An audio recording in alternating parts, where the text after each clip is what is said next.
Hello, everyone. My name is Tirabashi or Dr. T. Welcome to my channel, or welcome back to my channel if you've seen some of my other videos.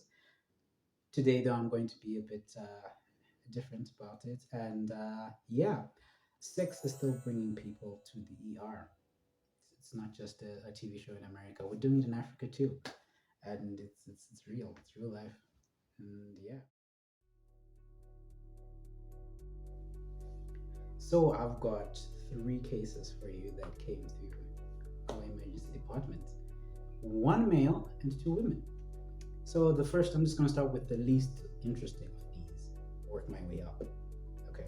So the first one was a older lady, 40s to early 50s, came in with a friend of hers with a complaint of groin pain and swelling over the last few days. Now, initially, she didn't specify what had happened or what she suspected had happened to cause this pain or this swelling. We get to the examination part, and there was a large swelling just behind her outer lips, the labia, right where the vagina begins, about the size of a lemon, causing her a lot of discomfort and a lot of pain. It wasn't firm, it was fluctuant.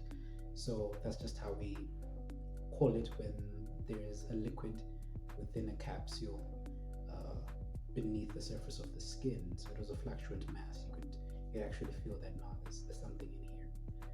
Initially, I thought it was what we know as a Bartholin's cyst, which happens when one of the glands that provides lubrication and of the vagina normally and also during other activities. That gland usually gets blocked up sometimes and results in a very localized infection, and there is a swelling, but it's more gradual. This woman presented with about 3 to 4 days of swelling, with the pain increasing as the swelling got larger. So I went in there and drained, made an incision, drained, and what flowed out was chocolates. Later, in more private conversation, after she'd had a chance to recover and after we drained out the chocolate fluid, which was actually old blood, turns out that she and her husband had rather vigorous coital activities the week before. And then shortly after this, she had begun experiencing the swelling, and as the swelling grew, she started having pain. That was a hematoma, and that sometimes happens,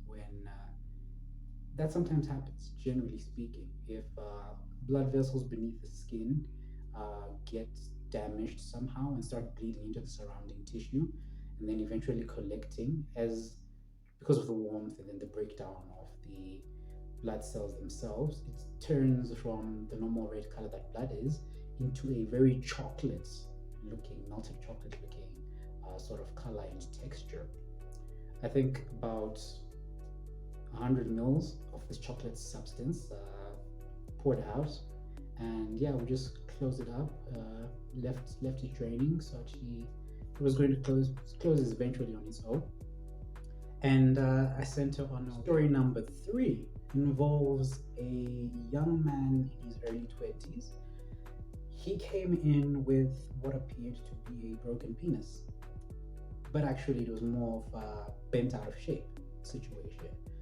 The story behind that, it was literally at an angle. It was like at an angle and then like a bit swollen just below the head of the penis, the glans penis. And he came in, it was painless. He noticed it accidentally when he'd gone to the when he woke up the next morning, he noticed it, was a bit concerned, didn't know what that was about.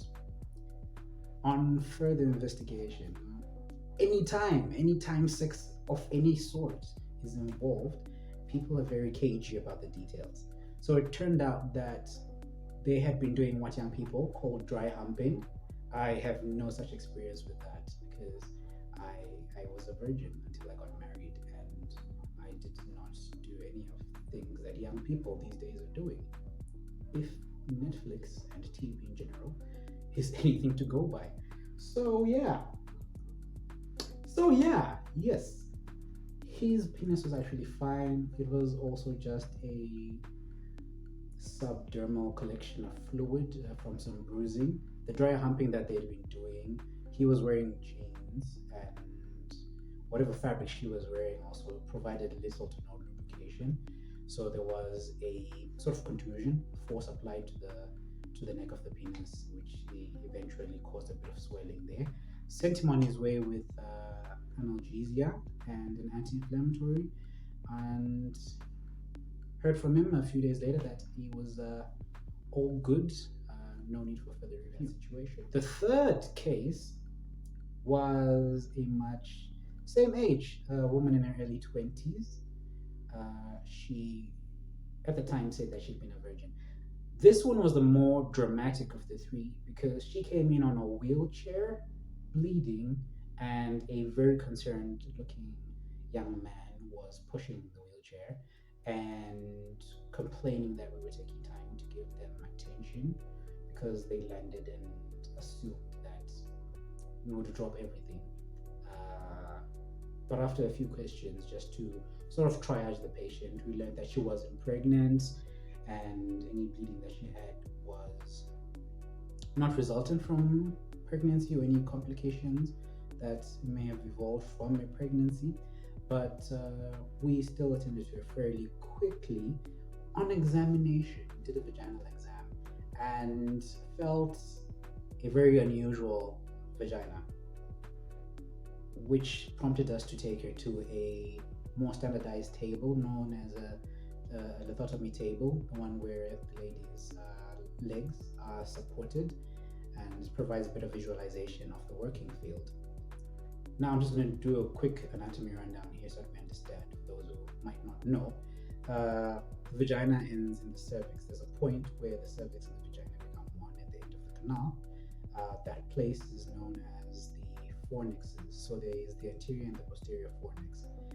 These are just like pouches just behind or beneath, just beneath or behind the cervix, depending on the position of the patient, and just above. The space is all round, but we mostly refer to either the posterior or the anterior fornix. In the posterior fornix, the place where the cervix joins the vagina, that area, there was a deep gash going through to the muscle beneath the mucous membranes, beneath the skin, and it was it was basically torn.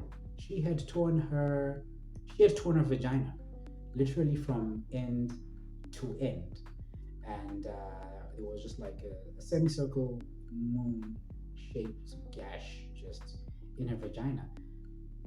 It later comes out that she had been a virgin just up to the week prior, and this was the second time that she had been having sex, and somehow there was some sort of force involved. They say it was just his penis that was involved. We took that with a pinch of salt because there were a few of us discussing this. The doctors and the nurses. I personally took it with a pinch of salt because no penis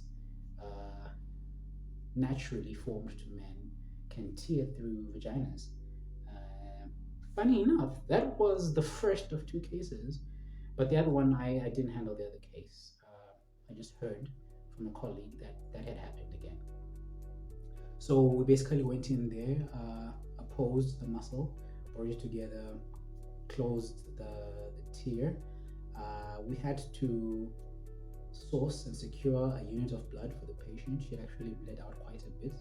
Muscle has a tendency to continue bleeding unless it has been pressed together. It doesn't. Any tears through muscle don't usually stop bleeding on their own. Muscle doesn't contract like that. It does contract, but not when it's bleeding. And we gave her some blood, gave her some painkillers, sent her on her way. I think she had about 2 or so weeks before, I think, complete healing or fair healing of that particular wound, although I'm sure it was going to take a bit more time, maybe in the region of 4 to 6 weeks actually, total recovery time. I don't know if she jumped back on the sex wagon, but which brings us to the end of this very short video. And I just wanted to highlight very two important things. First of all, if you're going to be having sex, foreplay is very important. The lubrication is not just for your enjoyment, but for your safe enjoyment of the act of intimacy. And I know it works differently for different people, and there are different ways to achieve satisfactory lubrication for the act of coitus. But please, foreplay is important, and that is basically the point of this video. Please, wherever you are, foreplay is important, very important. And please don't have sex with people you don't know, uh, especially status statuses for STIs and other such conditions. Don't have unprotected sex at all, and do try and take your time. And wherever you have concerns or the things that you're not sure about, find someone that you can confide in to talk about and ask questions, especially if you're just starting out. And even further along, as you get older and you still try to stay in the game, realize that bodies change, and as you grow older, natural lubricants might be less so forthcoming, and you might need some artificial lubrication to get things going and to keep things going in a way that everybody can enjoy without sex winding you up in an emergency department.